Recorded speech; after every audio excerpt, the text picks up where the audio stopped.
What's up, guys? Back at you with another video. I'm going to ask you right at the start to hit that thumbs up button for me, please, and subscribe if you haven't already. It really helps me get these videos out here to more people.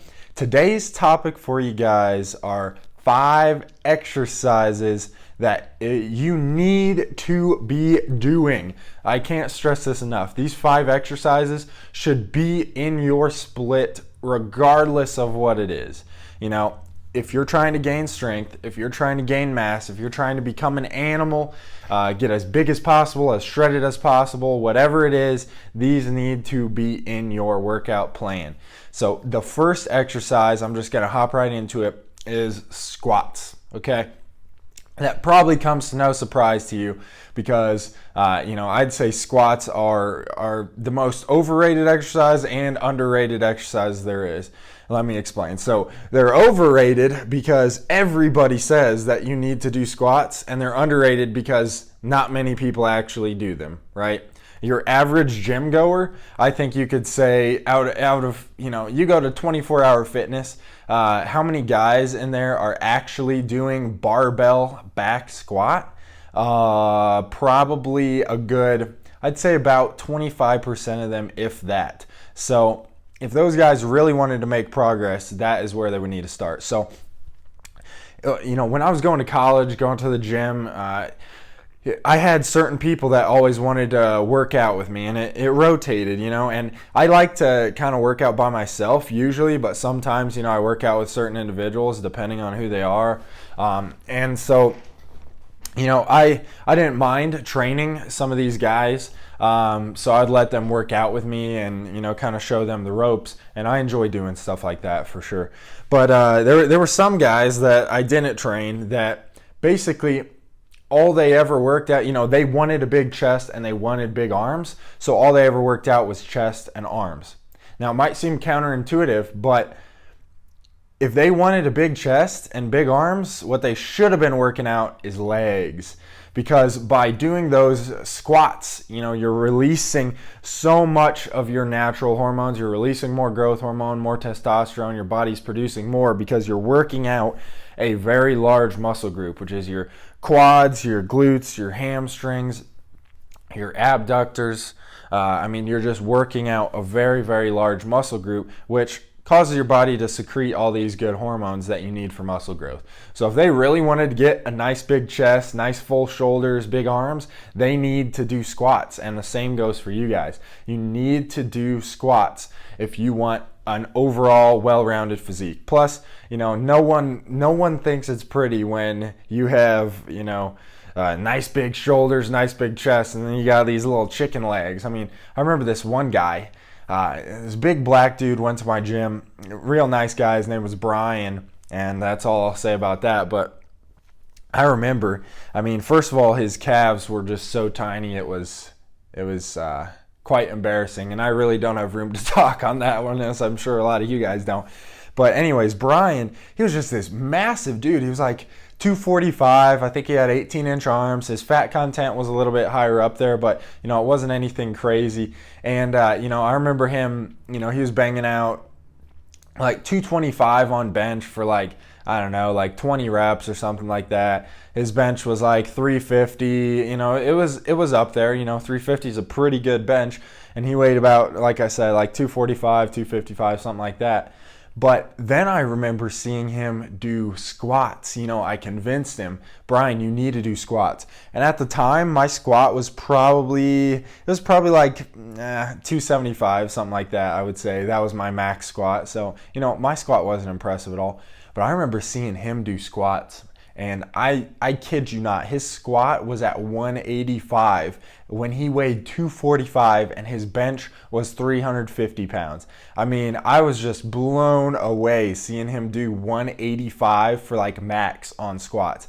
And he had done squats before, so it wasn't like this was his first time doing squats and hitting 185 because, I'd be kind of impressed, right?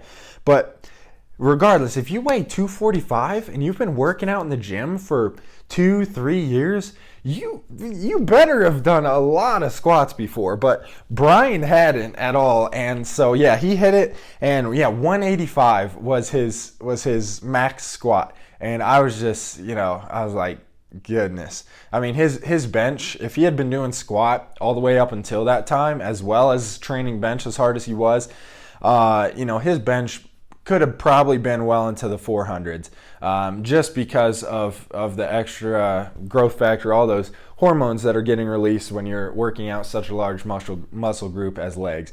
So that's just one example, and just a terrifying example of why you need to do squats. Next exercise that needs to be in your workout split, I don't care what anyone says, is deadlift. And there's a lot of controversy. Oh, do I need to do conventional deadlift or do I need to do sumo deadlift? A lot of powerlifters say, oh no, don't do sumo deadlift. A lot of the guys in the gym are gonna say, oh, sumo deadlift's cheating. It doesn't friggin' matter what a lot of the guys say. You need to train what you need to train, right? It doesn't matter what anyone else says. If you need to do sumo deadlifts because maybe you need to get up your inner thighs, you need to just work on a different body part you haven't ever worked on, then do sumo deadlifts. It doesn't matter what anyone says. So I started out doing sumo, got that up pretty high, then I kind of plateaued, so I switched to conventional, got that up pretty high, now I'm kind of plateauing, so I'm switching back and forth. So that's just kind of what you have to do. You have to adapt.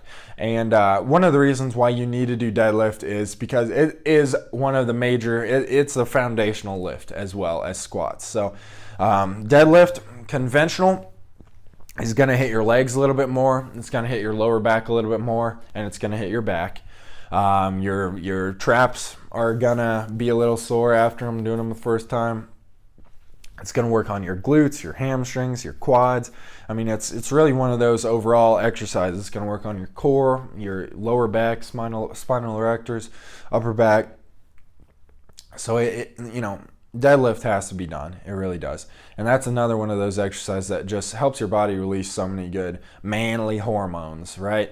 So if you're not doing deadlift, watch your back just thicken up after doing deadlift for 6 months, and you'll be like, man, why was I not doing deadlift sooner? So, I just didn't really have a 3D back until I started doing deadlifts. Then you just really kind of build that thickness up in the back, and it just starts looking nasty. You get that little Christmas tree in, around Christmas time, all I had to do is, we basically just took a picture of my back, turned it upside down. I mean, we just put it in the middle of the living room, blew it up to, twice my size, and that was the Christmas tree for the year. So, one reason to do deadlift, that's all I'm saying.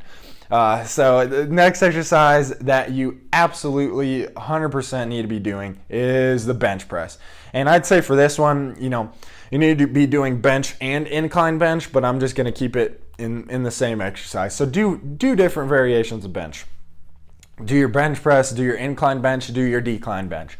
Now, reason being, regular bench press, it kind of focuses on kind of the overall pec, but a lot of people, their pecs just aren't really popping. And in order to get your pecs kind of popping out, you really need to be doing incline bench, hitting the upper chest.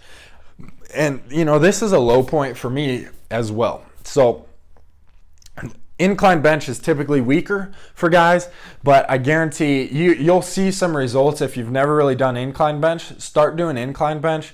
Start tossing some heavier weights on there. Do some lower reps, do some higher reps. See what works best for you. And bench is just a necessity if you want to get a big chest. Every guy I know that has a massive chest also has a massive bench. I don't care what anyone tells you. A lot of people say, oh, but dumbbell bench press activates the pec fibers more than regular bench press does. And I agree, it does, okay? It does, but in order to get a massive chest, you really need to have a massive bench as well. So the two and two go hand in hand. So you need to be doing bench press, and you need to be doing incline bench, and you need to be doing decline bench, right? Get those pecs just 3D popping. That's what you want. All right, next exercise that you absolutely need to be doing is pull-ups. I know a lot of you guys didn't want to hear me say that because your pull-ups, you can only do 3 or 4 of them. But that's okay. I can only do, probably about 9 right now. And guess what? The heavier you start weighing, the harder they start getting, even if you are getting stronger. So, You need to be doing pull-ups. Reason being, that's also another back thickening, but mostly it is a back widening exercise.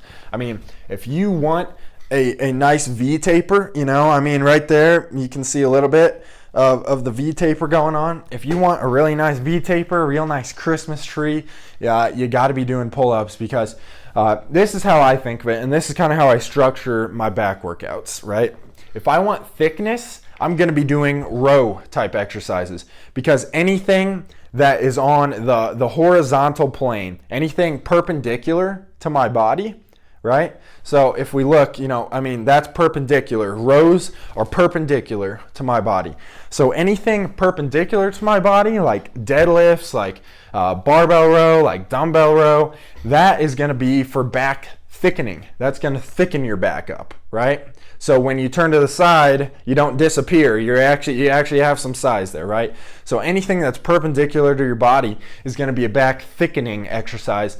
Anything that is parallel to your body, so right here, turn my hand that way. Anything that's parallel, any movement parallel to your body, where you're pulling down like this, you're pulling up, you know, really it's just with back, it's pulling down, but you know, your lat pull downs, your pull-ups, that's going to be a back widening exercise. So you're going to get that nice V taper from those exercises. So the reason why you need to be doing pull-ups is because you want that nice thick broad back, you want that wide back, nice V taper, just makes everything look better. And the very last exercise that you absolutely need to have in your workout program is the barbell row. Just like what I just mentioned, that's another one of those that just really helps thicken the back up in all the right places, really gets it popping, get that 3D back, get that real nice Christmas tree going on, so you don't have to go out and buy one at the store around the holidays. You can just print out a picture, have the kids hang some ornaments on it, you know, that's really all it is. But you need to be doing that nice barbell row. And I recommend going pretty heavy on barbell rows, but try out, see what rep range works the best for you. Try underhand barbell rows, try overhand barbell rows. You can toss some T-bar row in there. I love T-bar rows. What you do, you know, if you don't have a station for T-bar rows at your gym, just literally put the bar in a corner of the gym, put one side of the bar in the corner of the gym, load weights on the other side of the bar, and then you grab like a V-handle attachment from like seated cable rows, grab that V-handle attachment, pop it underneath the bar, and then just do T-bar rows like that. So you want to be bent over to a nice degree doing your T-bar rows. Same thing with barbell rows.